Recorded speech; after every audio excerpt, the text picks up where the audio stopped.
تاسو وکړئ. تر ټولو زیات یو سوال چې خبره روان دی هغه دا دی چې پرون دویمه درېیمه څلورمه ورځ چې په مطبوعاتو کې خبرونه روان دي محسن داوړ خپله پارټي جوړه کړې ده. دې سوال ته جواب ویل غواړئ که نه زه مخکې ځم؟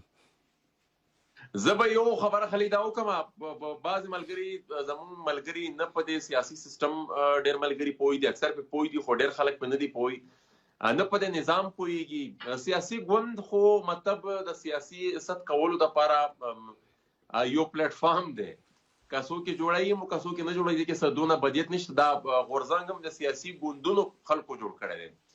غورځنګ په خپل ځای روان دی، مونږ جوړ کړی دی او مونږ به پای ته رسوو. دا زمونږ غورځنګ دی، مونږ په خپلو لاسونو جوړ کړی دی او تر اخره وخته پورې به مونږ ورسره یو. دا زما موضوع نه ده، دا زما موضوع نه ده، دا زما موضوع نه ده، خو تاسو د دې خبر تایید که تردید کول غواړئ که نه؟ ما درته وویل چې سیاسي ګوند چې کله اعلانېږي جوړېږي نو ټوله دنیا به پرې خبرېږي، فلحال لا څه نشته. خو تردید د دې خبر نه کوئ تاسو، د دې مطلب دا دی؟ نه تردید هم نه کوم، خو ما خو تاسو ته خبره وکړه چې مثال فلحال لا څه نشي چې نو بیا به ټوله دغه تردید او تایید خو خبره نه ده. سمه ده، نو مطلب بیا به ټوله هم ستاسو د کلي نه موږ سره ظهور